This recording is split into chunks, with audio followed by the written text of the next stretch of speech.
Hey everybody, it's the Board Game Blogger. Today I'm here to review SOS Wildwater. This is a fun children's dexterity game put out by HABA.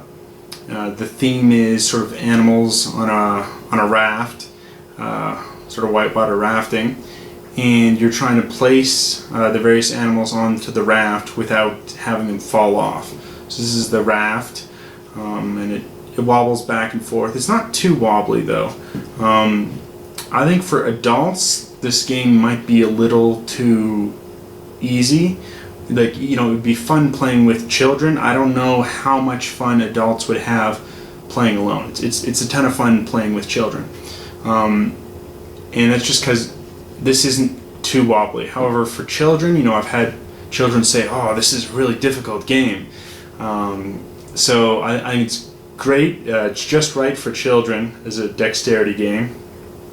And it's, you know, helping children learn, you know, memorization, getting pairs of animals. But I'm not sure how this works just as adults. I've played it with just myself and my wife, and you know, we had fun, but we got the exact same score. And it's not too difficult. It's not as difficult as some other games in the dexterity genre.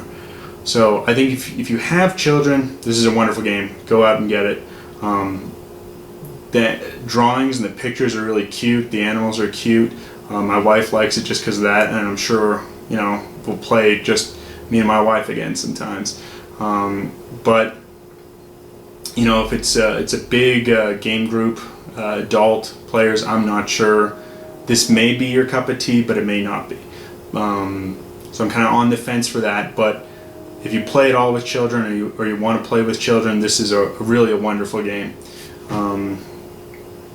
You're putting on drawing blocks off of here, and you're going to be putting them onto the raft and hoping that you don't knock off anyone. But why don't we take a look at how it actually plays. You might be able to sort of judge for yourself if this is a game you want or not. But I think highly recommend it if you've got any children at all. So this is the game on setup. We have the raft. We have 3 animals waiting to board, which is who you can select from. When one is placed on, we're going to randomly draw at it here and go from there. What you do is when you place an animal on the raft, you'll then draw their token from over here, and it will go in front of your stockpile. Now the game's played in 3 rounds, and after each round you're going to flip over the animals that you've collected, so it becomes hidden both to everyone else as well as yourself. So you've got to sort of memorize which animals you're getting and scoring points for. So we'll just kind of play out a first round just to kind of see how it works. Got a little mouse here. Now I'll zoom in on the raft just a little bit more. So if we place, the next player is going to place a frog, and they're going to get the frog token. It will go in their stockpile, and we'll draw out another piece. So now if, for instance, we wanted to place the frog, we have to place it adjacent to the frog that's already placed. Now you can't hold on to the raft or hold on to any other pieces while you're placing. So this here would be an illegal move because it's not adjacent to the frog. It's got to touch. So if we put this in here, that's fine. And you can gently nudge other pieces as long as you're only using your piece to do it. You can't touch it with your fingers. So here, the third player is going to get another frog. Now it's kind of not a good thing for the second player, because the way you score is every pair of animals that you get is a victory point. So you want to get pairs. So we'll draw out another one here. It's the hare. We'll put that on down there. And the first player here is going to draw the hare. We'll just play it with a 3-player game. The polar bear. Oh, and the second player couldn't put on the polar bear, so they will not be able to draw apiece. They don't get a victory point. They're going to take this, fall off, and they're going to put it in front of their collection. At the end of the round, whoever has the most animals fall off has to return a token they've collected back to the stock. So you don't want to knock off the most animals. It will go now to the third player. He's going to put on, and he'll get a turtle. Back to the first player. And the hare here. Now he's already collected one hare, so he wants to put on this hare again. And they've got a touch, and he's able to do that. He's going to get that and probably get a victory point. It's another turtle. It's for the second place player. He wants to block the third place player from scoring a point. He'll put on that. He'll get the turtle token. It's the third player. They're going to put on the dog. We'll get a token. It'll be back to the first place player. He also wants to get a dog. And it gets a little more tricky. But he's able to get the dog on. He will score the dog token. It will go back to the second place player. Now, let's say here the second place player, he says, oh, it looks too dangerous. I want to pass. He can choose to do that and not put on anything. And now it goes to the third place player. And the advantage there is you're not going to knock off something if you think it's going to, you can't place something. And then, because you don't want knocked off animals in your pile, as it's going to be negative points.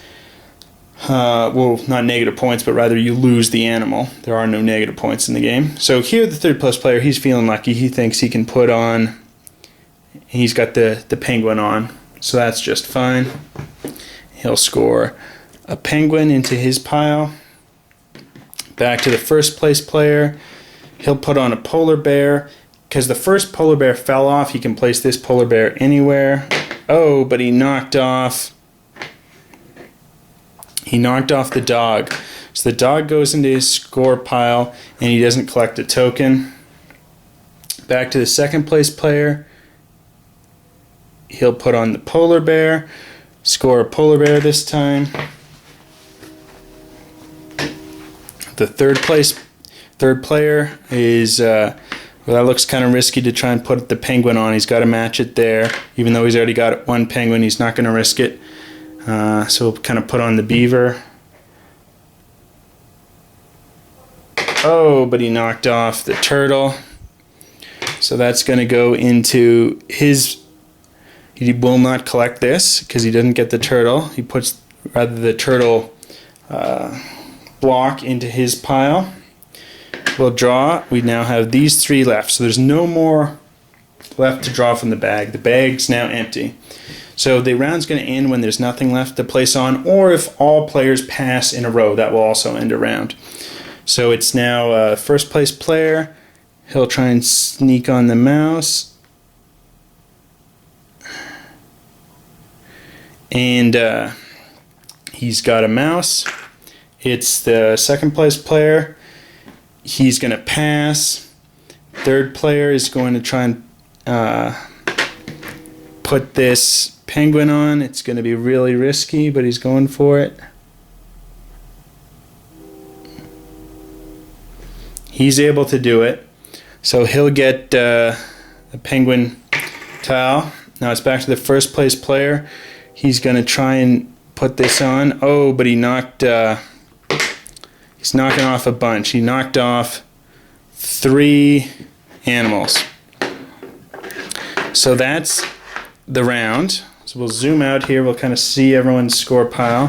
So we've got the first place player, second place, third place. So now here, because the first player has knocked off 4, he's got to return something to his score pile. Doesn't want to return the hares, as that's getting him a victory point. So he's going to return the mouse. That's going to go back. Now these all get collected,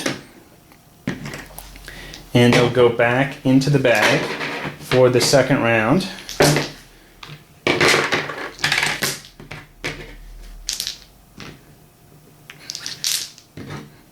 They'll go in.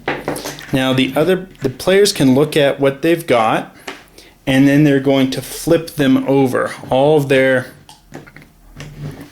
tokens are going to flip over.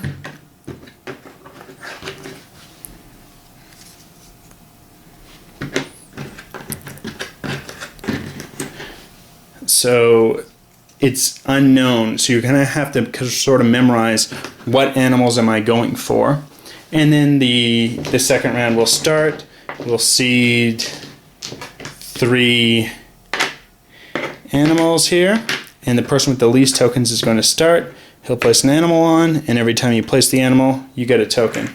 So that's sort of how the game works. As you can see, it's not too difficult of a dexterity game for adults. It gets a little tricky, obviously, once the raft's almost completely full. But I think it would have been neat if, this was a little bit more rickety, if it was moving more often. But it's just right for children. Some children have remarked, it's a difficult game in a fun sense, that they like this game because it is difficult. I think it plays great. I'd recommend it if you've got children. If you're looking at this strictly as I'm an adult, I want to get another dexterity game, I'm not sure if that fits as this is the one to go get. It's fun, but it may be a little too simple. But great for children, great for adults playing with children, or for children playing alone. I'd recommend it definitely for that. Till next time on the Board Game Blogger.